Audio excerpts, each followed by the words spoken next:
Good morning, everyone. Well, thank you for being here today. We're very pleased to welcome you to this special event that is the launching of the European Business Toolbox for Just Transition. So my name is Bianca, and I'm a project manager at CSR Europe. I am here together with my colleague 𝗦𝗰𝗶𝗹, Jan, and Katia at the CSR offices in Brussels. Before I go through the nice agenda we have made for you, I'm gonna just point out three important things. This event is being recorded for external use. If you experience any technical issue or any problem at all during this event, please feel free to write down in the chat and we'll try to help you out as much as we can. And if you have any question for the speaker or any question of feedback related to the materials, feel free to write down in the Q&A section and we'll try to answer you during the panel session. Okay? So what do we have for you today? We have a pretty great agenda. We'll start with a presentation of CSR Europe and the Leaders Hub with Katia and Jan. This will be followed by a presentation of the European Business Toolbox for Just Transition, driven by Stefano Pini, that is a managing director and partner at Boston Consulting Group. We're very grateful and happy also to have with us today 𝗵𝗱 𝗿𝗀, member of the 𝗦𝗿𝗬𝐶IC cabinet at the European Commission. Welcome. We'll have a presentation of joining force toward just transition. This will be followed by a panel discussion moderated by 𝗦𝗰𝗶𝗹 with a great presence of Laurent Guingamp, Global Vice President at 𝗬𝗏𝗁𝐺, 𝗦𝗏 𝗵𝗱, Chief Sustainability Officer at Société Générale, Marie Fleurier, DI Program Manager at Solvay. We'll answer any question you may have, and we'll close this event with Jan. So I'm very pleased to pass the word along to Katia Mader, the Director of People and Organization at CSR Europe. Thank you very much, Bianca. Welcome, everybody. Pleasure being with you this morning, and it's great to see there's a lot of people that are following us. I'm already losing my voice. Sorry. Second. Should have been drinking more before. Okay, so in order to kick this off, and also because we still have a number of people that are logging in and to give them the chance to not miss the hot stuff, we were thinking to actually give you just a few minutes intro on also who CSR Europe is, because there's a number of people on the call who are not our usual suspects, not part of our membership. So I'll quickly run you through that. Basically, CSR Europe is the European Business Network for Corporate Sustainability and Responsibility. We are a network of about 34 to 40 corporate members. They are mainly big corporations, but not only. And we also have a national network that consists of about 36 plus national partner organizations. So they are similar to CSR Europe, but they operate on a national level and they go across most of Europe right now. In addition to this, there's also a number of partners that we work with on a regular basis. A few of them are actually with us today. So there's 100 plus associated partners that we connect into certain projects that we're running, or we're relying on their expertise, or we have collaborations that are going on with those. And so we estimate that together with this network that we have, we can reach about the 10,000 enterprises worldwide, which is quite nice and which allows us to make quite some impact in regards to a number of topics. So, yes, next slide. So in regards to our mission, like what do we really want to do? Well, our mission in life, I guess, is to increase, the integration of sustainability in the business models and the management of companies. We believe that businesses do have a crucial role when it comes to really making impact and helping create a world in which we can thrive. So should it be on a social level, environmental, or in terms of economic. And we do that by interacting directly with companies, but we do run, I'm still on the other side. I said it will be quick, but not that quick. So we do this also a lot by actually working in collaboration, creating platforms for companies where they can collaborate with each other, because what we see is there is a lot of issues and problems that are actually very similar across a number of companies within an industry, but even also across industries. And we can see that we're bringing together the stakeholders in the companies, even across industries. There can be very rich conversations and solutions, very creative solutions that we can find. So we focus a lot on that. And we, of course, also engage with the European institutions to drive policies and support our members in this direction as well. Okay, in terms of the topics, we have three main areas. So the one is people and workforce. The second is sustainable raw materials and the value chains behind, and then sustainable markets and finance. And so I would like to close with two slides that just highlight two things out of our quite big program that we just launched 2 weeks ago. These are the collaborative platforms that we will be running this year. So as I just pointed out, they're really very rich projects. And there's a number of them, so there's 7 for this year. Some of them are running for several years. There's one which is new, responsible tax, which might be of interest to a few people on the call, as well as we're still looking for members that would actually reinforce a number of topics. The one is responsible trucking. We already have 10 plus companies on board for that. So here it's really about the social working conditions of truck drivers, and that across Europe, and that what can be done to actually ameliorate them. Well, to help actually fight the shortage that we have on truck drivers in general. The two other ones that I quickly want to point out are Together for STEM. It's an initiative to really engage schools with, to bring schools and corporations together and to provide material to schools that can help to increase the level of science skills. All that with an angle on environment. So environmental skills, scientific skills that can help to solve some of the climate issues that we have. And then business uniting talents, that's relevant for anybody who cares about the topic of ethnic diversity and how you can integrate ethnic diversity in your business, how you can actually leverage. There is, as we know, an increasing amount of people that are migrating, and by the same time, we have a huge shortage of skills. So the whole question is, okay, how can immigrants with a non-European background actually be integrated in European companies, and how can we leverage on their skills in the best way? And then I close with my last slide, which is just to mention that also if you're in your starting phase or if you just want to test out certain things, there's a number of assessments we also do that really give you just a first starting point to see where you are with your company in regards to a specific topic. So we do a lot in regards to HR organizations, but as well also a hot topic is of course EU alignment. So all the regulations coming out of the EU, how is your company actually ready to face them and what are the gaps, and we can help you to develop a roadmap. Good. With this, I leave you now to the rest of the session, which is really going to focus on the People's Leaders Hub, and I will hand over to 𝗦𝗏, who is our senior advisor and also co-founder of CSR Europe. Thank you. Thank you, Katja. And good morning to all numerous participants. We're very, very proud, I must say, here in the office with more than 300 participants, and we had to close. I think we have 400, but we had to close at 300 for technical reasons. Great to be with you. And Katja, thank you. The offer of CSR Europe on just transition in 2023 is very, very rich. These are platforms, initiatives, services, which are walking the talk of just, and where we put dust on our shoes. So we get away from, I would say, speeches and big frameworks or plans. So happy if those from the business community today with us have interest, do not hesitate to come back to us.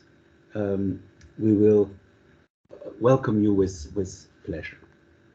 Now, if 2023 is looking promising in terms of widening the offer to companies on just transition, it is also very much because we had a very intense year in 2022.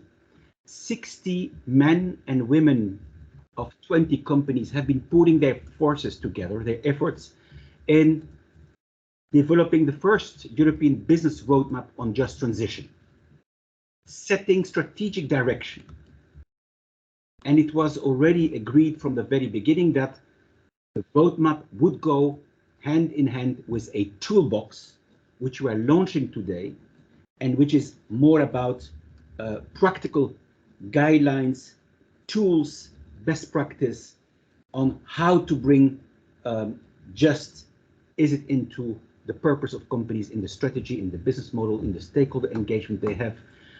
So we go much more into the granularity, oops, sorry for my English, and that is all not based on academic research, it's based on best in class reality that is already out there, but that we have been aggregating.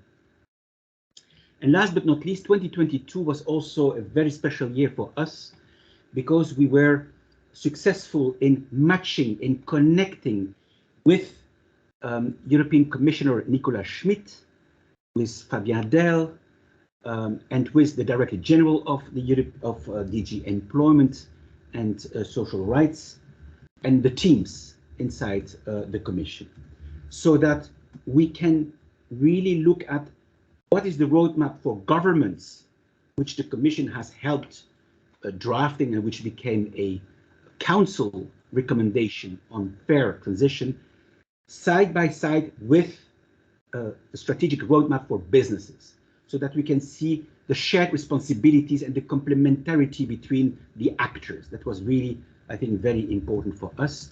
And I will explain later how we would like now to turn a dialogue with the EU into a more practical collaboration. But so that was, I think, important to mention, and I would like to express our deepest gratitude to all these men and women that have been very active in 2022. I also would like to thank the BCTI, the Business Commission Tackling Inequalities, and the Business for Inclusive Growth. We have been walking in the footsteps also of their initiatives, and I think that is also very precious to remind. And then thank you very much to the knowledge partners. It has been a luxury for us to work with BCG, Moody's, ESG Solutions, and the Adecco Group. And the good news is that we will continue with Adecco and BCG for the hub in 2023, which I will explain a bit later. But now the star is the toolbox, and therefore happy to have Stefano, who will give us a taste, a feeling of what is in there for you. You might know, or I tell you now, that you will be able to access the toolbox right after this webinar. So listen first carefully. Stefano, the floor is yours. Good morning, everyone. Hope you can hear me well. Thanks, Jan, for the intro. Thanks to the whole team. I mean, it has been, I would say, a great year for everyone. And I mean, we love developing, I would say, this journey with you and to support, I mean, the Commission and the evolution of the thinking. As BCG, I would say the main reason for this support has been essentially the fact that we believe that the social area of the entire ESG concept has not been developed or structured as it should, essentially just because it's the most complex. So there is not really a good reason why, I mean, you shouldn't manage something that is important just because it's complex to be managed. Based on that, I mean, and if we go to the next slide, the one or again below this one, correct? As Jan, I mean, represented, I mean, we spent last year essentially in developing, in co-developing with you and the leaders up the roadmap. We started, and I mean, what you will be able to download after this session is a toolbox with the idea of making the roadmap as practical as possible, in a way that each one of you can test it and in a way adapt it and let's say this idea and those actions grow further towards the, I mean, idea of better structuring the just transition. What you will have, let's say, at the end, I mean, of the discussion is, I mean, the access an Excel, so an interactive, essentially, precompiled tool where you will be able to test yourself against what we consider are the main elements of the path towards structuring a just transition discussion inside the company. If we move to next slide, the way we structure it was essentially, replicating the business roadmap. So you see the 4 elements of the toolbox. Those are, the one you see on the upper horizontal line. So stakeholder, purpose, strategic approach, and foundation. Just to remember everyone, these are, titles in a, let's say, sequential orders of the elements you will need to follow. But in a way, once you close with foundation, in a way is more, I will say, a circle, because you will need to start again from the beginning, either to correct some of your initial decision or to challenge yourself on new topic. Stakeholders is clear, is the, I would say, link connecting all the dots, meaning we believe that most of, let's say, the activities in tackling the just transition are really deciding who are the, let's say, people, group we will talk to, and the objective of, let's say, the problem we are trying to solve. Purpose is more internal, in creating, the company internal, let's say, story and narrative to make sure that the topic is well understood.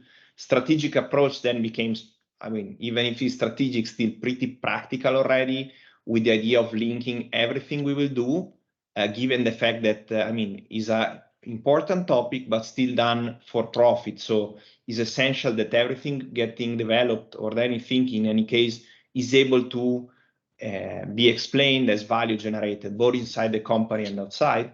And finally, the foundational element that for us is creating, the governance, the stakeholder plan, making sure that there are reporting inside the company able to show what you generated, and so to track a specific KPI decided in the previous phases. Out of, let's say, these 4 elements, the toolbox, and so the activities you see are divided into the approach. You will have a step-by-step, let's say, description of what needs to be done. What are, we call them success factor, but reality they change for each of the axes, meaning they are different between stakeholder and the strategic approach, just because these are the key elements you will need to follow and make sure you, in a way, manage in defining your internal process. And finally, the toolbox does contain a specific, let's say, set of studies and example developed and let's say gathered through the partners of the Leaders Hub. If we move to the next, the idea was to open up the stakeholder approach to get you, even more in a practical, let's say, view of what the tool will contain. So if we move again to next. So let's say this is the approach part. So what are, in a way, the process we do expect a company developing, let's say, a position in this arena will have to let's say, start thinking about. So the first, once again, is rethinking and getting a first idea on what is the narrative and what is the problem we are trying to solve for. Why, and they would matter to anyone. How they can make, how you can really bring them to life. The second is trying to, in a way, enter into more details of this narrative, trying to open up the teams. So that, which are, the subtopics and sub-area that your stakeholder group would be interested into. How should you start to think approaching them? Which are the main messages that you will have to convey them? The engagement model, so step 3 for us is really starting thinking as it was a marketing activity, but to the channel. So what are the real, let's say, way you can start thinking, engaging, let's say, the world and the stakeholders into your topic. The fourth is, we understood really going in depth into the story we heard of successful stakeholders plan is finding an internal spokesperson. So this is not just your, let's say, internal responsible for, let's say, activities in the communication, but it's someone that can really resound with the particular stakeholder you have in mind. So trying to really have a, let's say, assigning roles inside your company on who's gonna manage who, making sure that as much as possible the topic is followed on a, I would say, personal way to making sure it resound, and also, I mean, is a spokesperson, but I will say is also a listening person. So someone that can really enter in synchrony with the stakeholder group you're thinking at. The fifth step is, I mean, making sure there's a, let's say, comprehensive timeline. And finally, there is the, let's say, KPI. Here we are still thinking at the KPI towards the stakeholders. So it's not the full, let's say, definition of the KPI of your strategy. This is another, let's say, element of the, let's say, toolbox. Here we are really talking on how you monitor that the communication you're doing, the interaction you're having with stakeholders are, I mean, in the size and quantity you desired, and you are also able to monitor what are, let's say, in a way, their feeling about them. If we move to next, so to the success factor area, this, I mean, I was saying,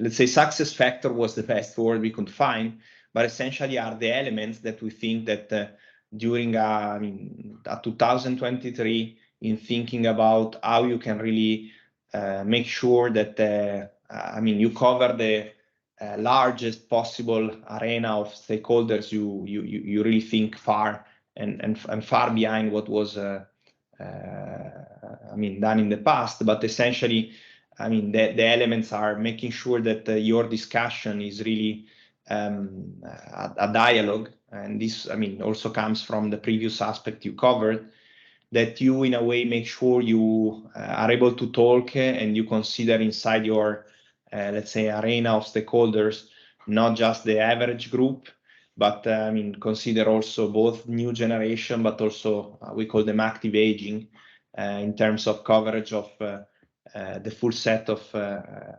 stakeholders that should be involved. The science world is critical, so whenever you need in a way to take a stance toward a complex topic, and making sure that being researchers, university, any type of social or organizational, knowledge also coming from the academia is considered. We had, few interesting feedback from you on making sure that social startups are involved. Here we believe, it's not just making sure that NGOs are involved. There are also, in a way, let's say, for-profit companies, but really, I would say, with competencies so advanced in this space that, just for the matter of making sure you don't reinvent the wheel, you involve them to make sure that you are really, talking with the latest thinking on it. Politics, is for sure an element, since many of, in the end of the decision or the, let's say, trade-off you will have to manage enter into this space. Then inside the companies, F and G is more, looking inside, making sure that your board is involved, at least, the person that sincerely think that the topic you're following is a clear one, but make sure there is this type of coverage. And finally, the entire, let's say, set of, we'll say, hierarchical level inside the company are exposed to, the topic at hand, and they are able to express their opinion on it. If we move to, the last one, and this is more an example, and I think also during our, let's say, successive intervention on, the open discussion, you will hear some, but the toolbox contain some explicit, format, material, and real case studies on how I mean, different companies have taken stakeholders management and let's say discussion to the next level. We selected among, I will say, a long list, both coming internally from BCG studies, but particularly from the Leaders Up group. If we move to next, I mean, essentially the tool, as I was saying, is available. You will be, I mean, available to download it and test it on yourself. The idea for 2023 was to make sure that, I mean, if you want to dive deeper, if you want to, let's say, enter into a deeper, let's say, assessment and discussion on how, I mean, you can use it to I mean, develop a new narrative and develop new initiatives, to make some, let's say, pilot test of it, and maybe, I mean, being able to tell the story of how it's been used also to other members. So to make it even in a way, not just a tool, but also a lively story of how best it has been used inside the community. You see, let's say, on the right, some additional tools. So finally, thanks, no worries.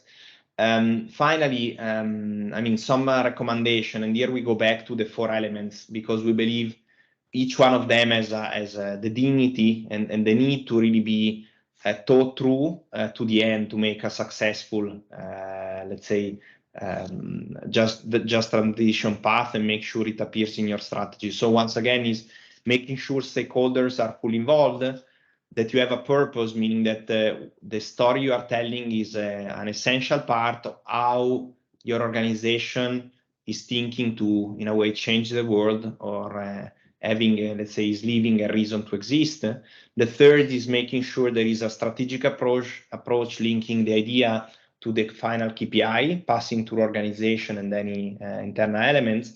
And finally, that, I mean, there is a, I mean, basic element of, let's say, the organization supporting you in driving this through.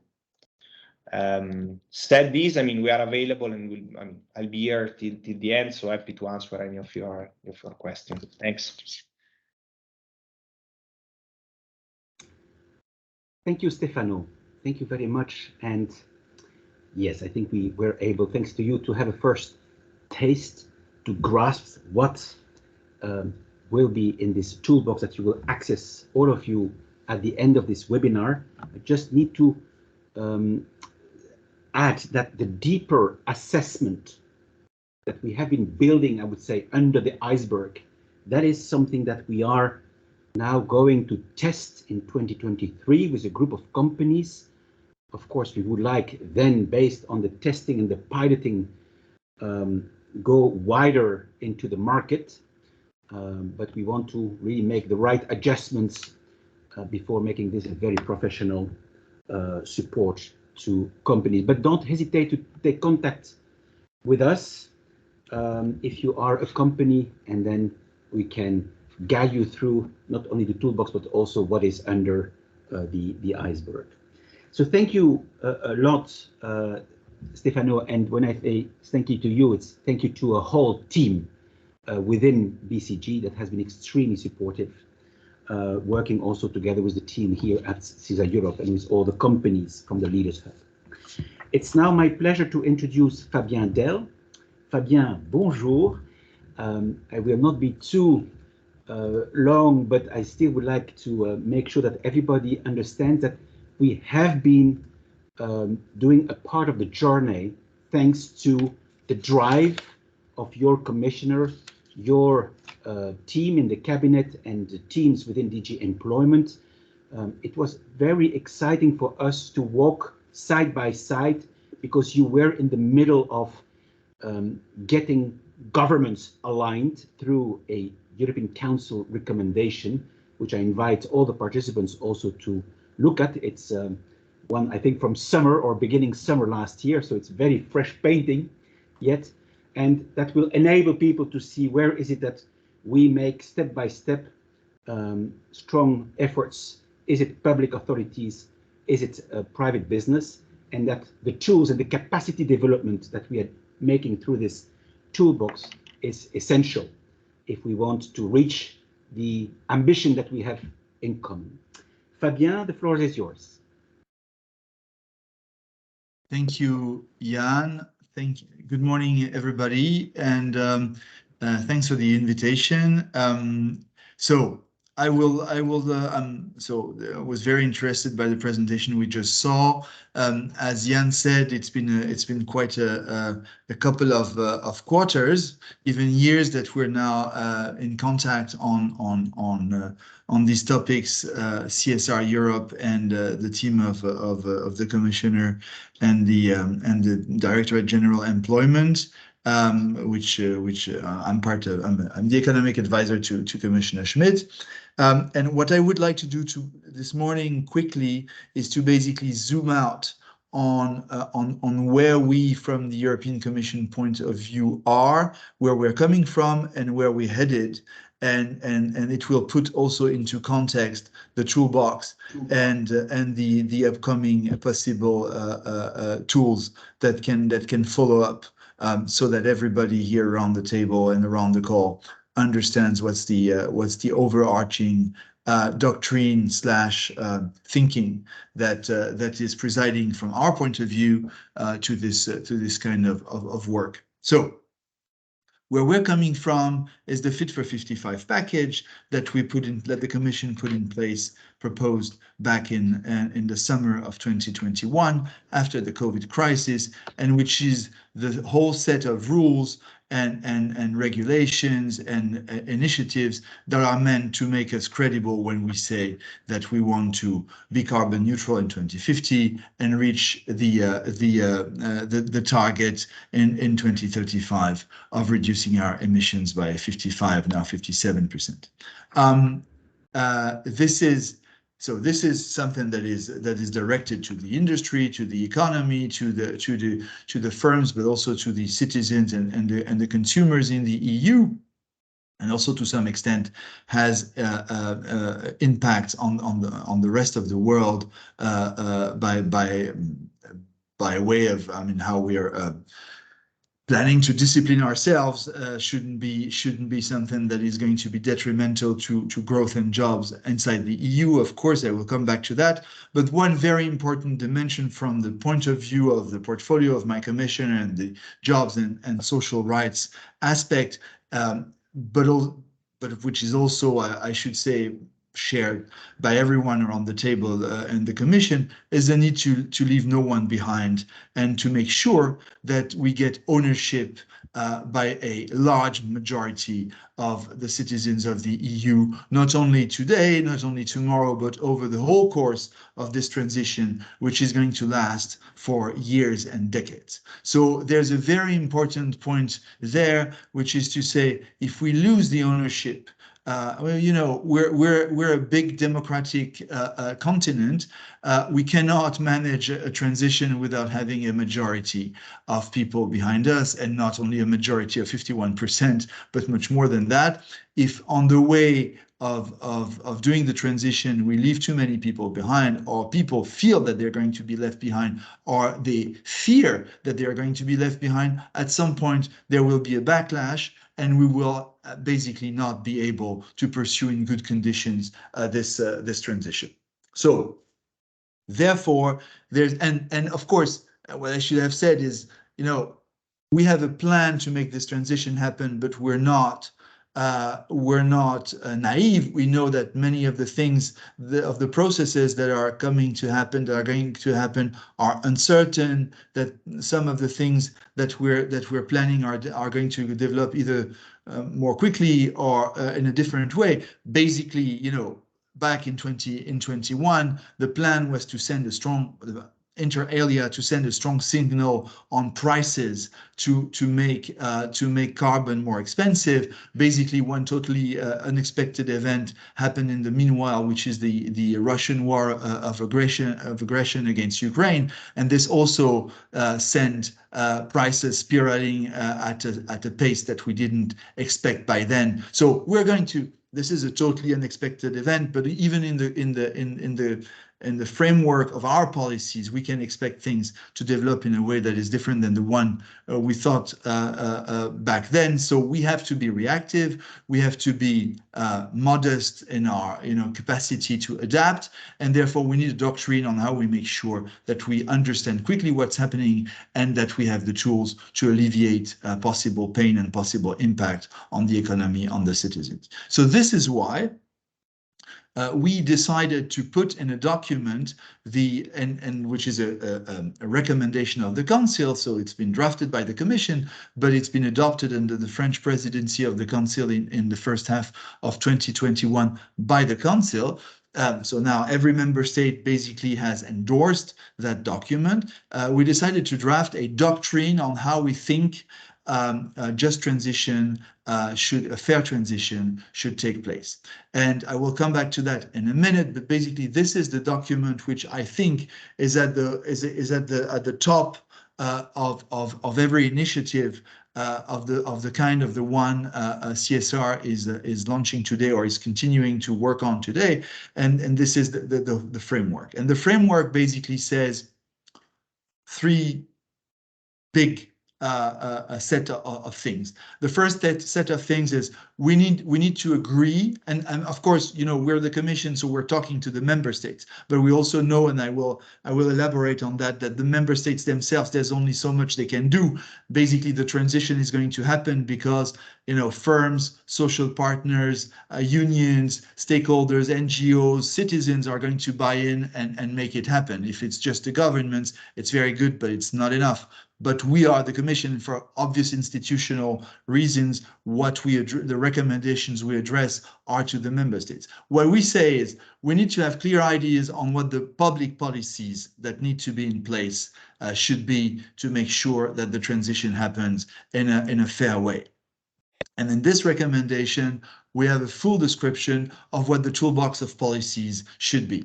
Basically, four main areas should be in our radar screen. The area of labor market transitions. How are we going to make sure that the labor market clears when people lose jobs that are meant to disappear because of the transition, that they are able to be hired in new jobs that appear because of the transition.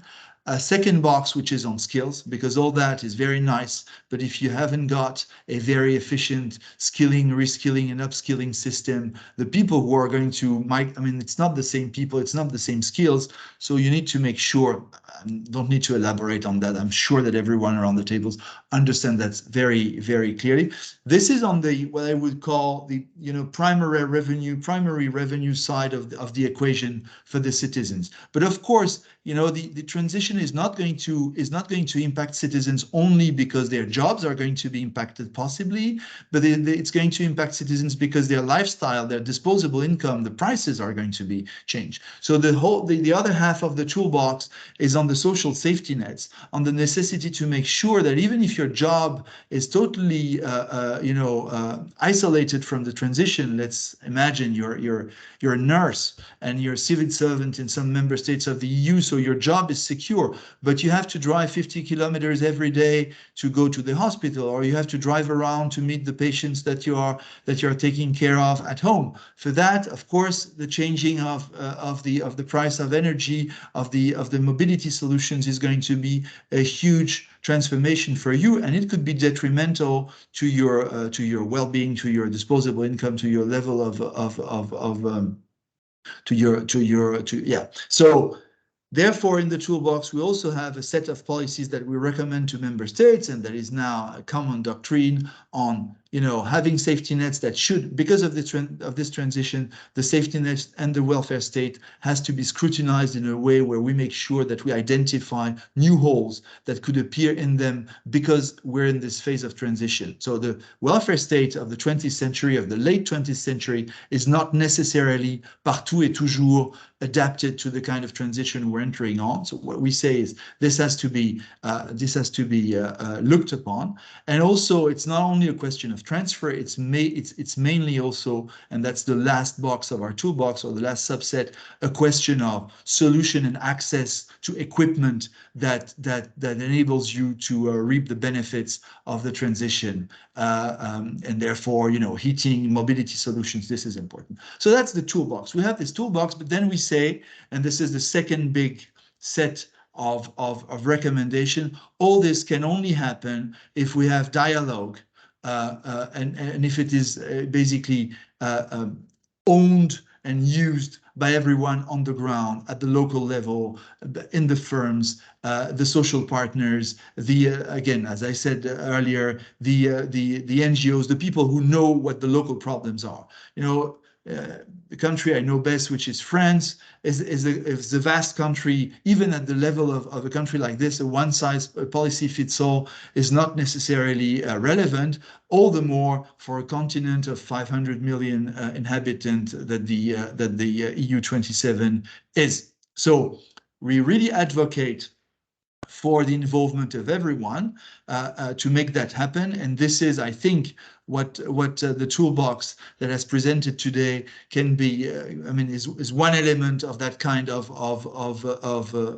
methodology that we're advocating. By the way, and the other element of methodology that we're strongly recommending there in this recommendation is to make sure that the data and the intelligence on what's going on is gathered at a high frequency, so to make sure that we can monitor what's going on. Because as I said, this process is not going to, you know, happen as planned. There are going to be surprises. And if we want to be credible also vis-a-vis the populations, we need to show them that we're measuring, that we're looking, that we have the tools to look at what's going on and to react, readjust when necessary without too long a delay. So that's what you will see in the recommendation is called the cross-cutting element or dimension of the recommendation, which is of a methodological nature, but which is very important, because basically that's what we're discussing today from our point of view, and that's why we're also supporting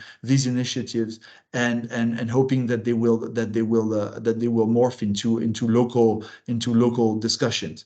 The last point is that, you know, the Commission is of course very smart and has a lot to recommend to everyone, but the reason also why we're heard is that we have money to propose. So the last dimension of the recommendation is on the description, in reminding people that basically there are a lot of financial tools for the member states, but then of course the member states use them to finance, you know, to help, for instance, regional levels finance projects and policies, but that there are tools that are available, funds that are available to tackle the issues and to finance the policies described in the said toolbox that I was describing a minute ago. So we have the Just Transition Fund. There's a social climate fund that has now been adopted, and of course there's the Resilience and Recovery Plan, that is the massive new tool that has been put in place in reaction to COVID back then, that can also be instrumental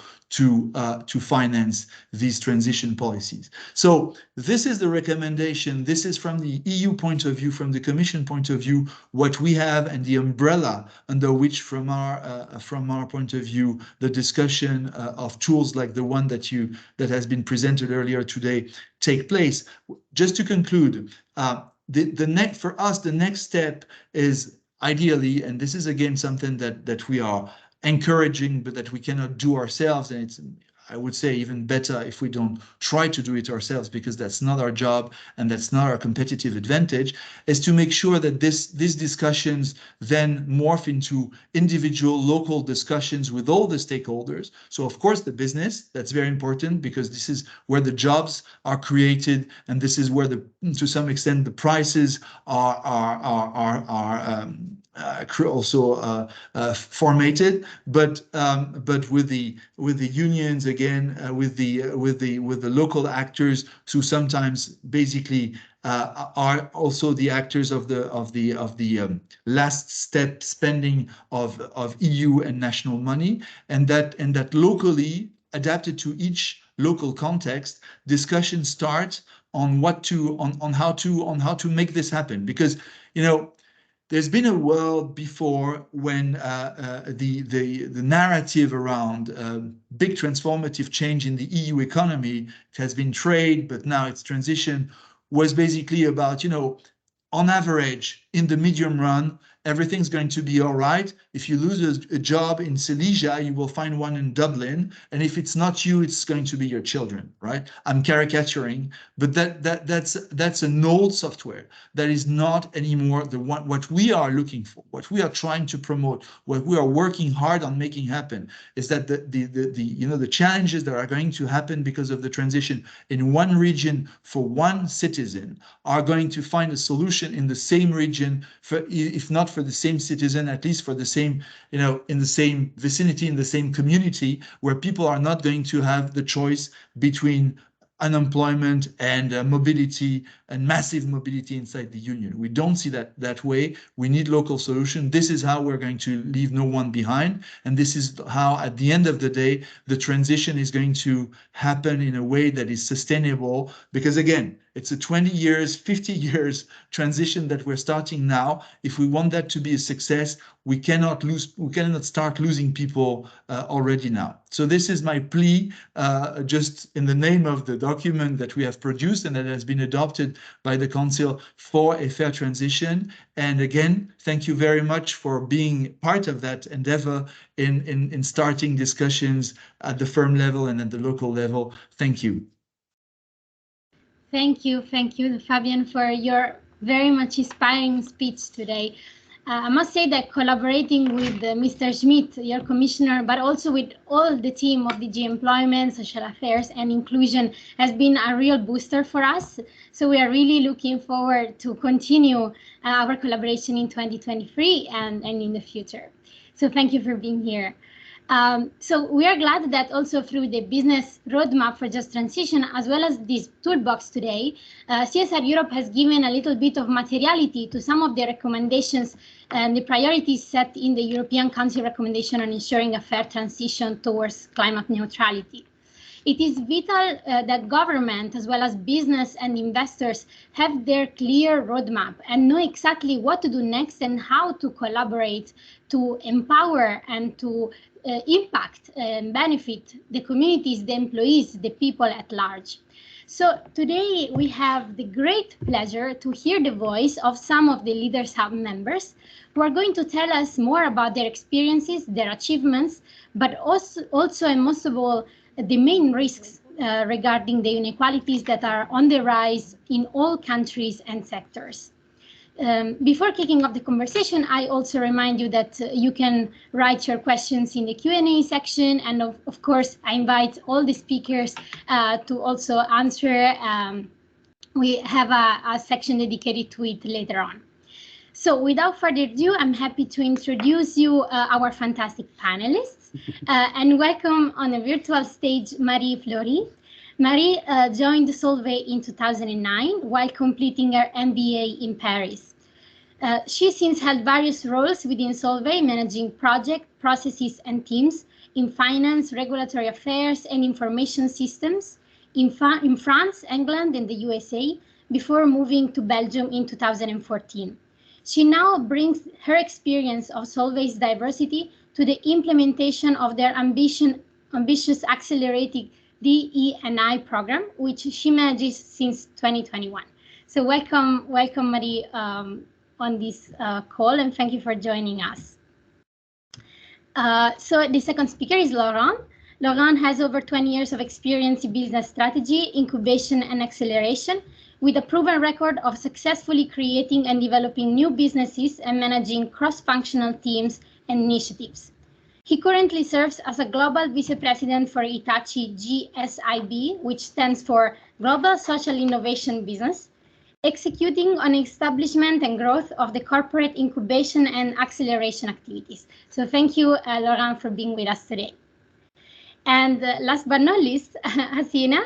𝗦𝗏cina joined the Société Générale in 1995 and has developed as a seasonal banker through various positions, both in structured finance and corporate roles. She was appointed Chief Sustainability Officer in 2021, leading the transformation of the business line with a strong sustainability focus. So now I'm going to stop sharing my screen because we would love to see your faces more than the slide. Thank you so much for joining us. And I am sure that this discussion is going to be very insightful. So I will kick off the conversation with Marie. Because Solvay has been a very engaged member of the hub since its incubation. And yeah, after 1 year of work and discussion, I would like to ask you, how would you describe your personal and professional experience with CSR Europe and with this initiative? Thanks, Emanuela. Hope you're hearing me. I'm sorry, Yes. due to some technical issues, I had to connect with my phone, but very happy to be here today with this panel. So I've been collaborating with CSR Europe on different topics. Going back to the presentation at the beginning, you saw there's a lot going on. And for this one in particular, if I have to be totally blunt, my first impression was something very fuzzy. I was like, what are we going to do? And I have to say it's pretty amazing to see where we are now, at the stage we are, and how it was mentioned before that the toolbox was truly co-created. And when you start on a journey like this, at the beginning, you don't really know where you're going because, you never told us what to do, but instead it was really, it was truly, I think, a collaborative effort to really think together as businesses, okay, how are we going to approach it? I think we all had a sense, and it was very clear from the speech again before that this social or fair or just side of the of the transition that we have in front of us is absolutely necessary and inevitable. But I think it can give the impression also of being overwhelming. Once you've made this realization, it can be overwhelming and almost maybe you want to just close it and put it under the rug because you don't know where to start. You don't know what it's going to mean for you. And so I think for me, this is what the journey was about collectively. So that's also a reassuring, effect, creating this framework that you did. And again, maybe for some people in the call, when you saw the slides and all the elements of the framework, it can also maybe seem overwhelming, but it's not something where you have to do all of it. I see it more as a menu where you're going to see and maybe pick and choose almost what makes more sense for your company. But I think the framework is reassuring, and the way that it was a collaboration with different companies was also, I think, a great aspect for me. We collaborated as big groups, sometimes smaller groups. We had a meeting a few months ago where I was also sharing really some difficulties. A project that we had last year, we're trying to bring alive, and we failed. And I think that kind of conversation for me was the most interesting ones, because trying to really understand together, did you face the same challenges, and where do we go from there? How we can find support with one another or from CSR Europe. So for me, that's really what I take from those journeys. And of course, but this is really more from a personal perspective, certainly a highlight when we could all meet together face to face in our offices at Solvay, and really seeing the common vision, what we heard before, okay, leaving no one behind, to really see how this is shared, from the commissioners, from the companies, from the people in the room. For me, that was extremely energizing. Thank you, Maria. Thank you. Indeed, you pointed out very well the fact that the hub really started from a theoretical and fussy approach, because just transition is such a big concept, right? So how do you tackle it? How do you start? And I think this is a very important question, and maybe a question that a lot of the people that are listening to us today are asking themselves. So I would like to ask Laurent, maybe if you could tell us more about how just transition became a priority in your department within 𝗦𝗍𝒐. So how did you start talking about it? Laurent, you're muted, so if you could unmute yourself, it would be great. Hi, Manuela. Thank you for the introduction. Good morning, everybody. Yeah, the journey started a few years back. It'll be a little bit surprising. A few years back in when our team was primarily based in California, and we're monitoring the 2017 elections. And the topic was really around the digital divide. You had a lot of the politicians that were talking about the digital divide and the people that would be left on the curb. And at the time, we were working primarily on digital innovation, and our team, new businesses created in digital innovation. So then we started thinking about the fact that everything that we're working on across different industry sectors in the group also had a social impact. So this become like a informal discussion over time. And then a couple of years later, the same team, after a few incubation and growing new businesses, started to focus on environment. And then in the environment, you know, the main difference about the environment is that the transition is to be accelerated, right? So everything has to be accelerated for the reason that all of us know. And then the question was, okay, if everything gets more accelerated, are there going to be more people getting left on the curb in a faster manner? So then we started thinking and started engaging with on a more formal basis in terms of how can we contribute. And we started discussions with the 𝗵𝗿, which is an alliance within the OECD, and then had a chance also to very quickly engage with CSR Europe, and through this exercise, Toolbox really helped us refine a little bit our view of how we could contribute.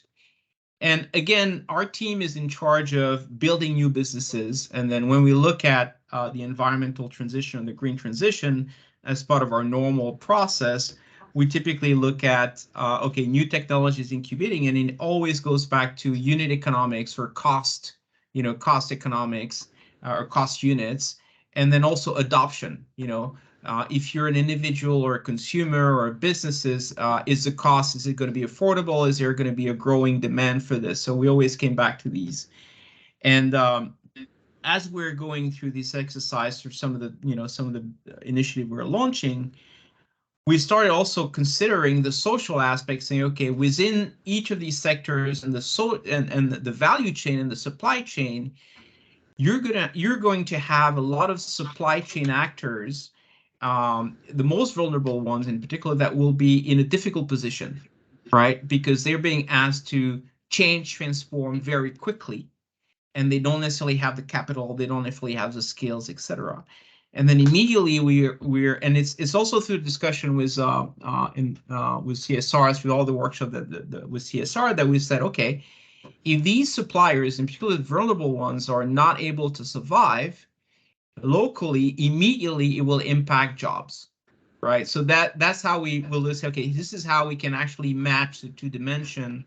One, from the pure business perspective, as a global corporation trying to operate the green transition, and then looking at the impact all the way to the job impact. This is where we thought, okay, this is where we have an opportunity to contribute. We know the technologies, we know some of the changes in the value chain and supply chain.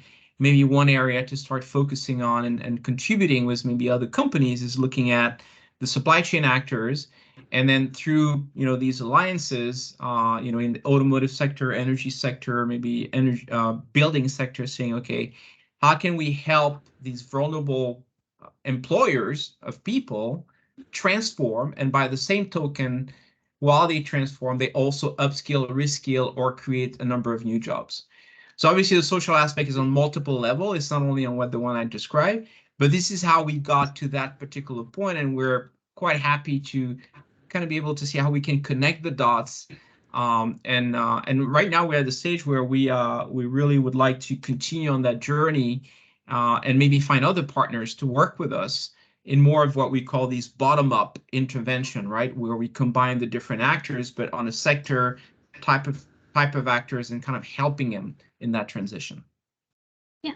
No, yeah, we will definitely come back to this bottom-up approach that you are taking, because it's very interesting. But indeed, I would like for a second to focus our attention on this connecting the dots, right? Because this concept is very important, Laurent, as you pointed out.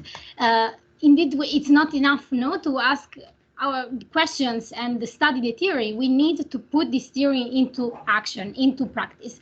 And this is a little bit what we try to do by developing this toolbox that we showed to everyone today, and we launched officially today.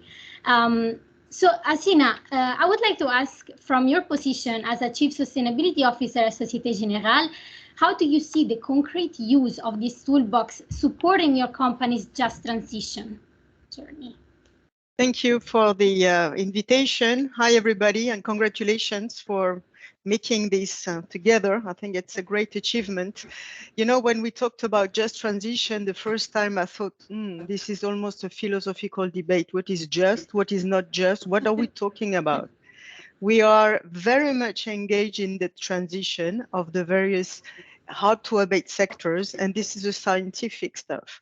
We talk about grams or kilograms of CO2 per ton of cement or of steel per kilometers. You know, this is what we're doing right now.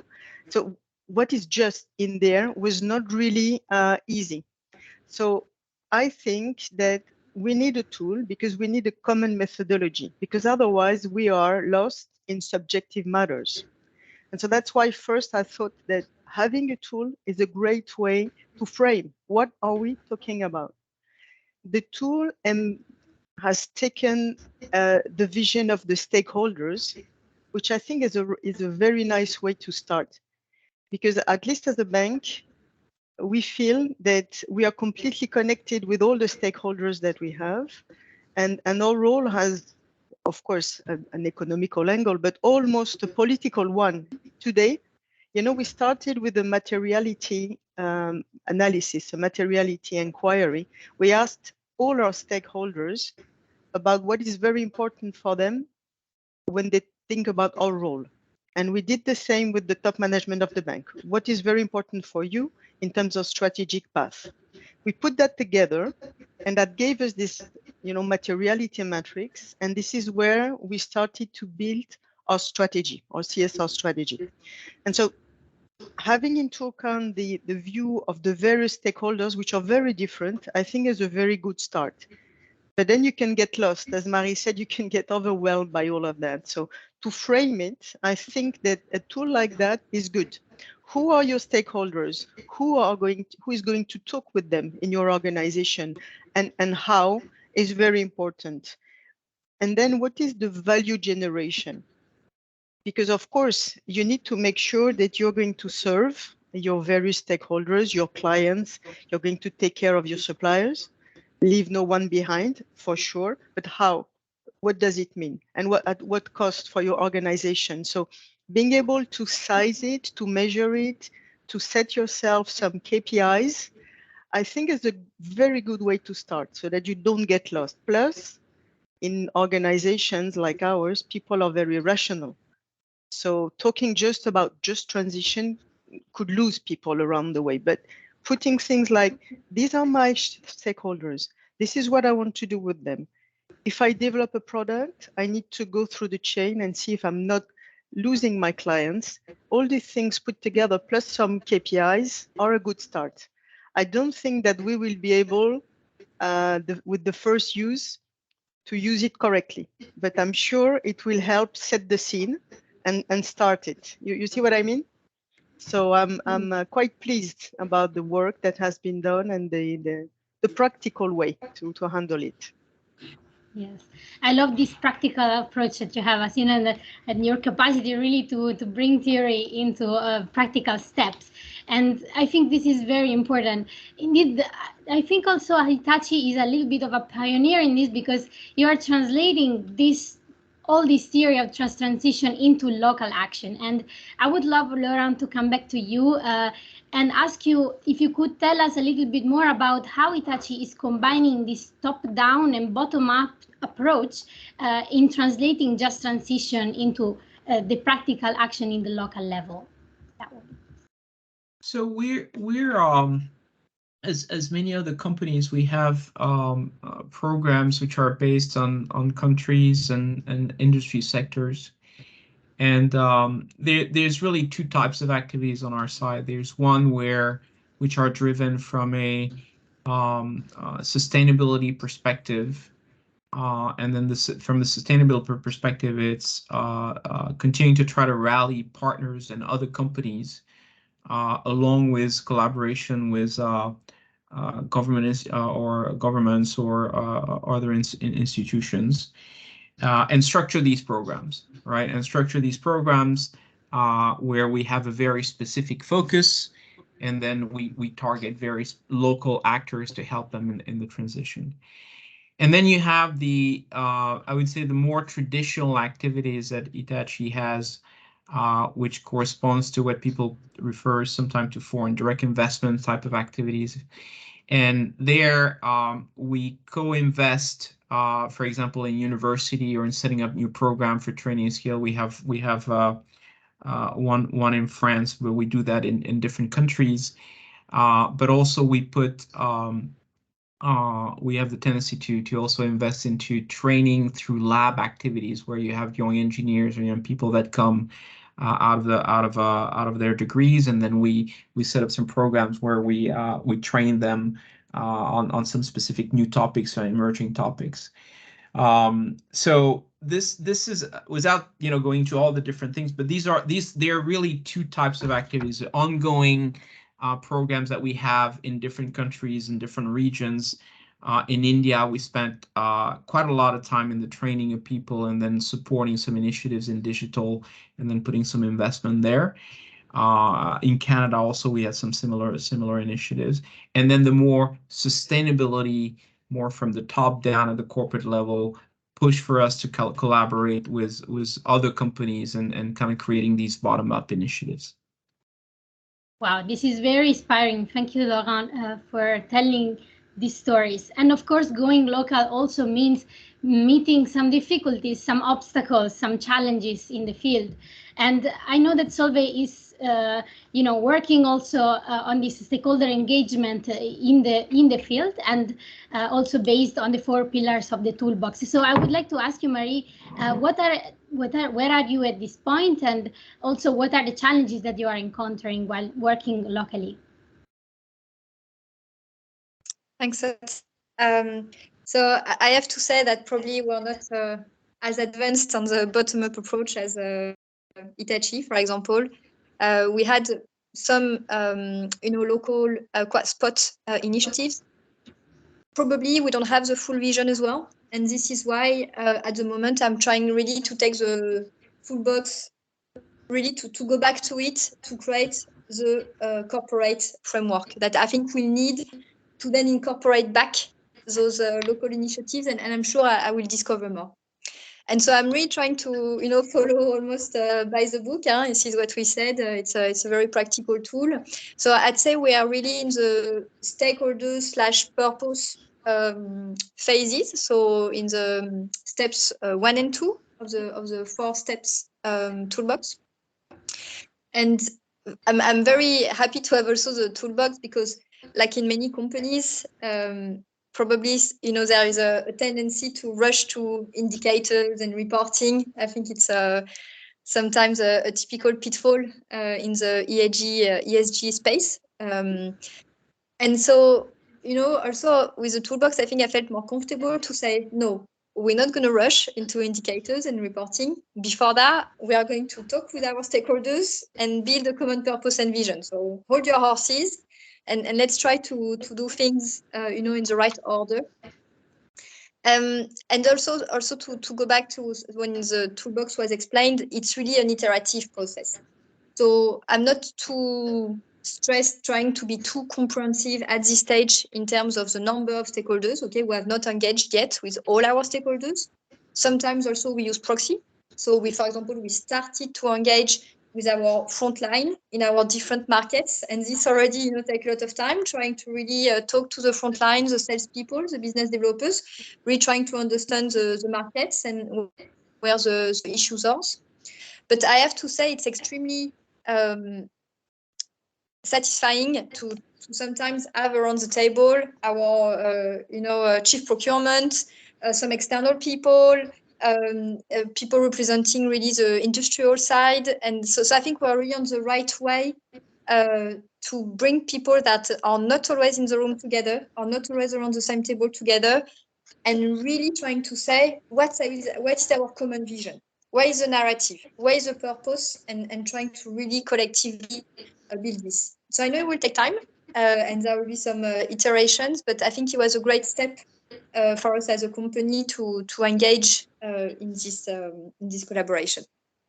And one idea also that I think will help us going local is when we discussed with someone more involved in the industrial sites, we had decided to also do the stakeholders mapping for each industrial site.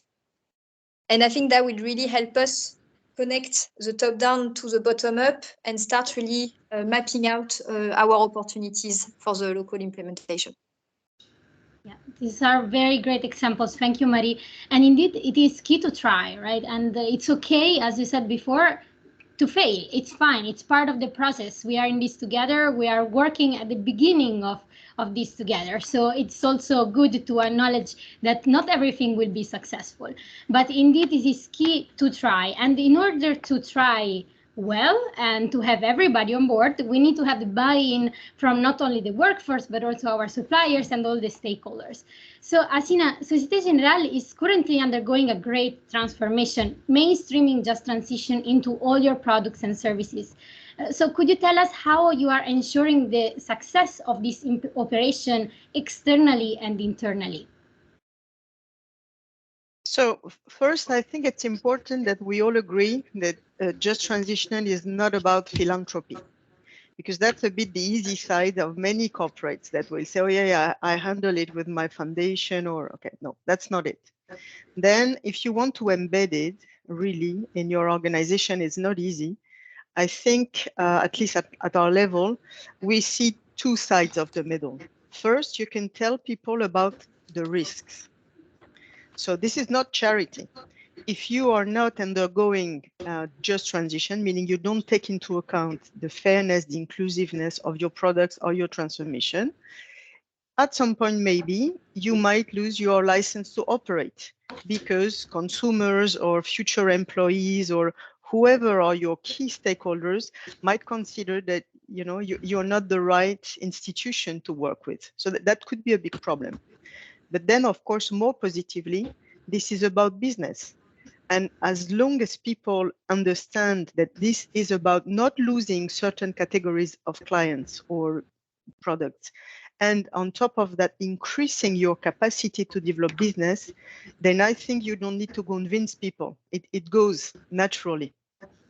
Just to give you an example, at some point we said, okay, on electricity generation, we used to work on the mega projects. And today we see that of the 1 billion people on Earth without electricity, we are not going to do these mega power plants. People will maybe use a lot of solar panels on small scales. This is very different from what we do. But thinking about, okay, we need to reach these people, we need to be inclusive in this transition. We cannot only say, okay, stop coal, stop gas to power, but okay, what do we do with the people then? Okay. By doing that, but it takes a lot of time, but still I'm happy to share with you that we engaged into the financing of solar lampposts in Senegal, to give you one concrete example.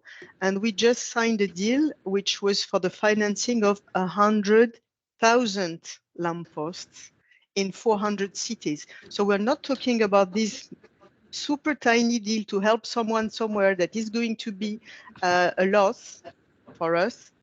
If you do it right and you consider it seriously as a business trend, then there you are. You are opening new ways, you see? And, yes. And we do have different types of this business. It takes a lot of, you need to take new risks, new clients. You need to convince people.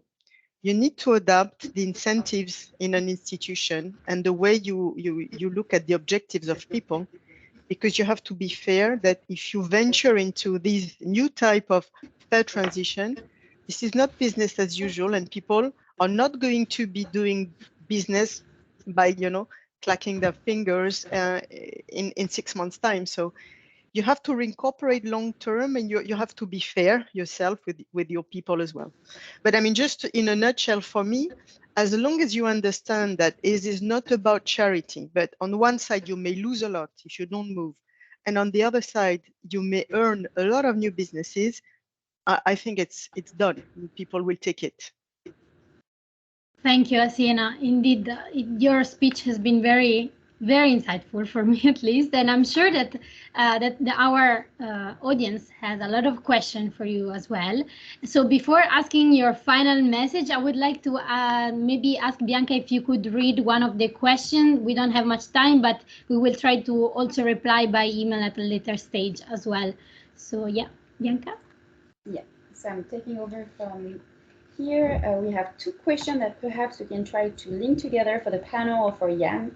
A question from Julian saying, as a toolbox in the orientation to promote democracy. And a question from Kristen, does the toolbox include specific attention or actions for vulnerable groups? And if so, how are they included and supported? Those are a bit technical questions. So of course, if the panelists feel like answering any, let us know. Otherwise, I will leave the floor either to Stefano or to Jan to answer.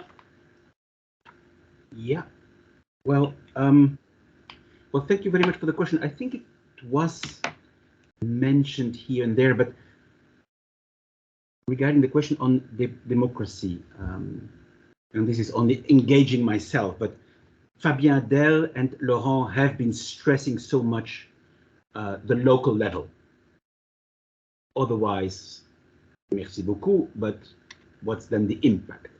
And if indeed we can do this innovation of methodologies to build the trust between local players so that they become co-creators of solutions, I think it is contributing to participation and to democratic participation, which is not only one vote a year or every whatever years.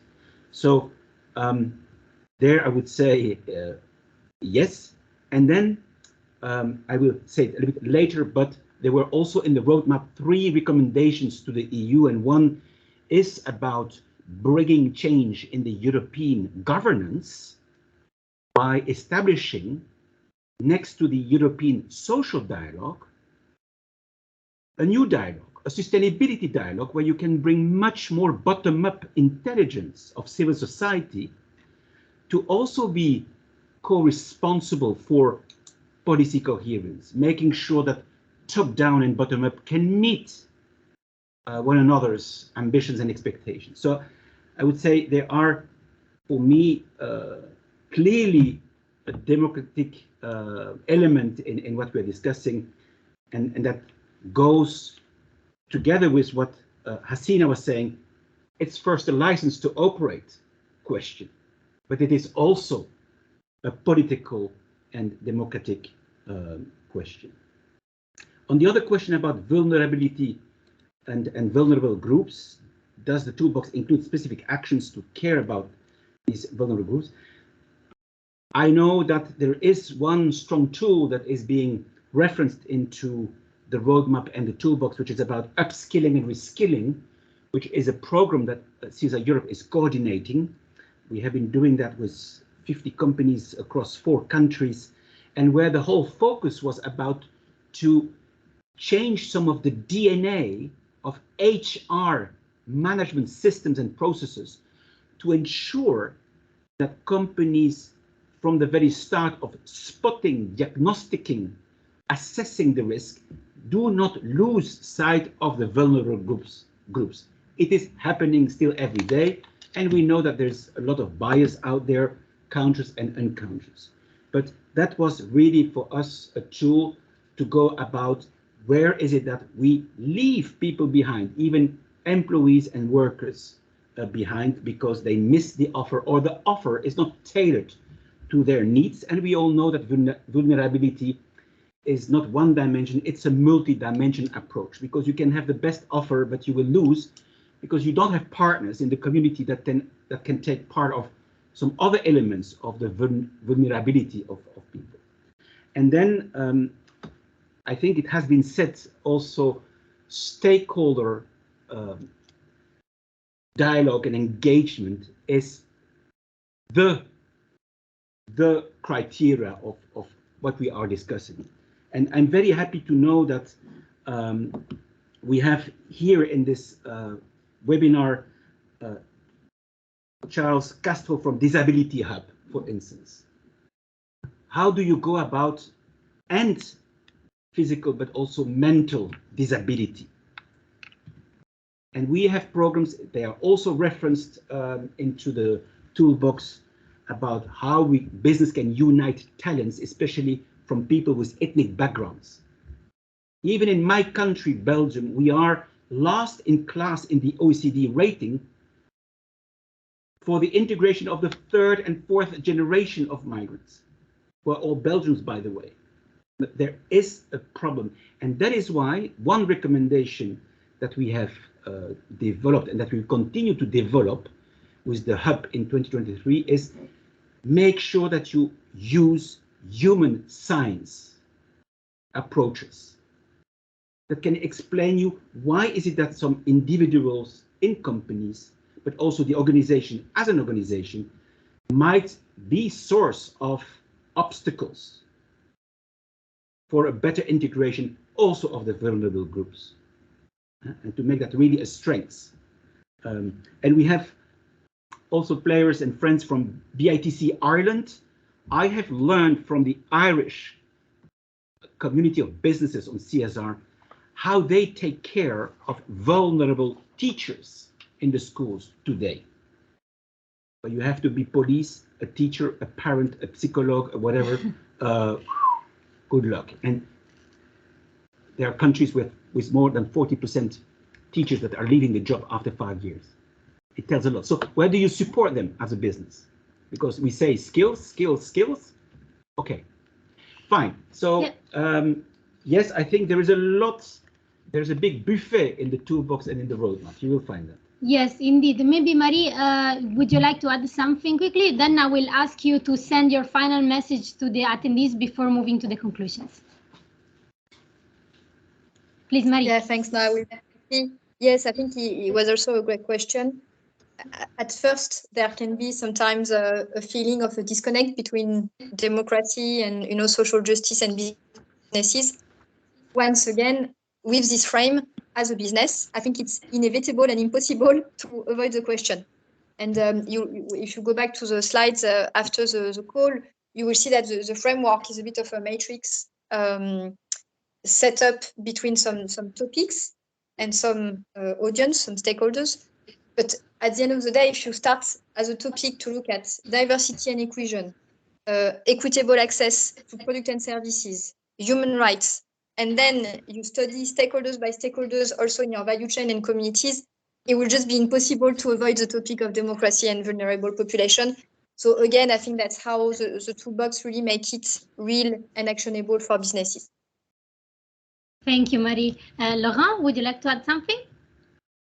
Yes, just a quick comment going back to what 𝗤𝗏 was saying before, was the example of mega projects in the energy sector, and then these much smaller projects at a local level with solar plants, and also the fact that these are not philanthropy initiatives, right? So I'd like to link that to the second question about vulnerable people. The toolbox, the toolbox look at suppliers, customers, whether they're business or consumers, and through the pointers in the toolbox, you effectively can look at industry per industry, what is changing, right? How the value chain is changing and transforming, and looking, going back to 𝗤𝗏's example of no longer mega project but small local things. That's where you have local people that can be actors in the transition that can be supported. And this is just an example of how you can go back to the local layer and then have many different people that can be contributors to the change. And that's also where you can apply some criteria to your initiative, where you're targeting more vulnerable people and you're trying to support more vulnerable people and kind of propel them as key actors of that transition, and giving them the tools to be key actors and then improve their situations. There's concept of inclusive sourcing. There's many different way that the toolbox point you to making sure that at the end of the exercise, when you define the economic of a new initiative, you add these criterias and you support specifically the members of the community that are considered to be more vulnerable. A very easy example is all the low-skilled jobs that people are talking about or kind of illustrating in the new green economy. And then when you look at these low-skilled jobs, that's also evidently where you can go and target vulnerable people. And for example, the toolbox point Stefano was mentioning, social entrepreneurs. That's also where they take such a key role in implementing these programs. Thank you so much, Laurent. I think you perfectly answered the question and clarified the doubts of the audience. Before leaving the floor for the conclusion to Jan, your final message in one sentence to the audiences and all the businesses that are listening to us today and that would love to start like you did in their just transition journey, hopefully also with CSR Europe. Asina, would you like to start maybe? Yeah, I would like to say that for me, just transition is about education. Education with the schools and the kids that will learn about circular economy and everything that is needed so that they have real, strengths and treasure in their hands for life. And that's, for me, that's key. And then education of your staff so that they get skilled, reskilled, and, everything that is needed. But more than that, we see that we should help with the education of our supply chains, of the SMEs that we are talking with, of our individual clients, so that they understand about their CO2 footprint and how they can invest over the coming 10 years in anything that is related to their home, the way they consume, the way they, their mobility and everything. So if there is just one thing to conclude for me, it's all about education, awareness and education. Thank you so much, Hasina. Laurent? Along the lines and fully agreeing with Hasina, but and adding on our perspective a call for companies that are interested in collaborating with us and working with us on these bottom-up initiatives.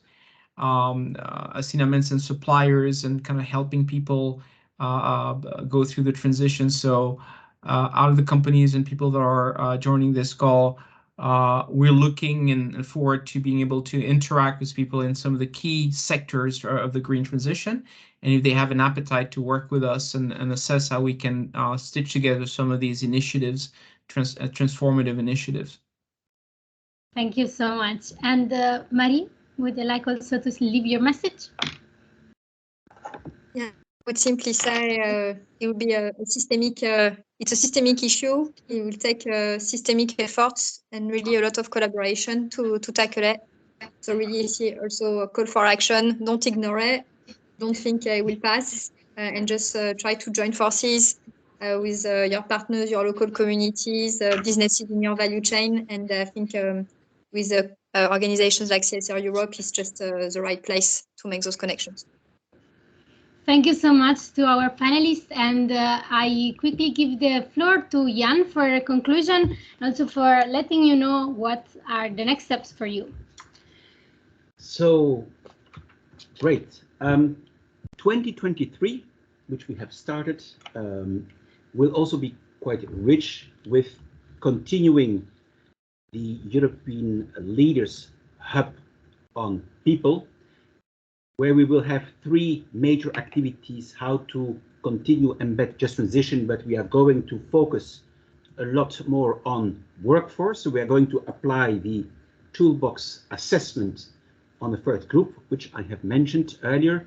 Please contact us if this is of interest to you. And then we will also continue to build collective intelligence through 2 workshops. One is what was raised already by Fabien and by Laurent, how to make it local to reach impact. And then it was mentioned as well, we will have a workshop where we will bring examples of companies that are already embedding not only climate science, but also human science-based approaches inside their just transition strategies and activities. And last but not least, the Leaders Hub has a mandate to also contribute to build a policy offer to the new leadership that will happen after the elections in 2024 with a new parliament, a new commission that will be operational for 2024-2029. And this will be a huge effort, not only by this hub, but by also 2 other hubs. Regarding this last element of policy recommendations, we are not starting from scratch. I just mentioned that the roadmap on just transition was including 3 major recommendations already. I will not dive into that, or we need another 2 hours. And also in relation to building this policy narrative to the EU, it will take us 10 months.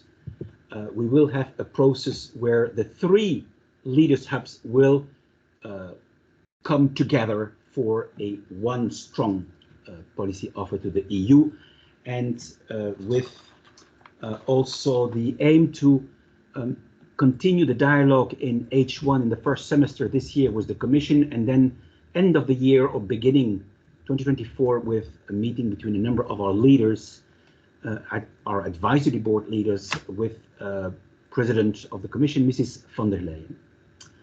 Fine. And then also we will continue the dialogue with the European Commission to see how we can expand the efforts and converge the efforts for more effectiveness by building a stronger alliance with the people that you see here, companies involved in the BCTI or in the ERT or in CSR Europe or in the Business for Inclusive Growth. We think that we really have this wealth in Europe, a kind of coalition of the willing that can also make a strong impact to all those that will need to follow. So that's it. If you want to share your feedback on the webinar of today, please do so. And then, of course, download the toolbox that will be available in a few seconds or minutes. And then for the companies present today, do not hesitate to contact Bianca or Katia or myself or Emanuela. If you believe that you are maybe overwhelmed, I think, Marie, you made a point. So where is it that we can make it more effective if you feel being in that situation, or some of your teams? So do not hesitate, and you might look back to the slides where at the very beginning Katia presented a number of more operational projects and services that we have under the Just Transition for 2023. Thank you very much for all of you that have been present. It was really a pleasure, and we feel very, very honored to have this mix of players that were attending. Thank you again to everybody that was involved to make this possible. Emanuela, Bianca, Katia, and many other colleagues. Thank you very much, BCG, Stefana, you and your colleagues, and then, of course, to all the members of the Leaders Hub that were mentioned earlier. Thank you so much. Have a nice day, and have a nice week. Thank you. Bye. Thank you. Bye. Bye. Bye-bye.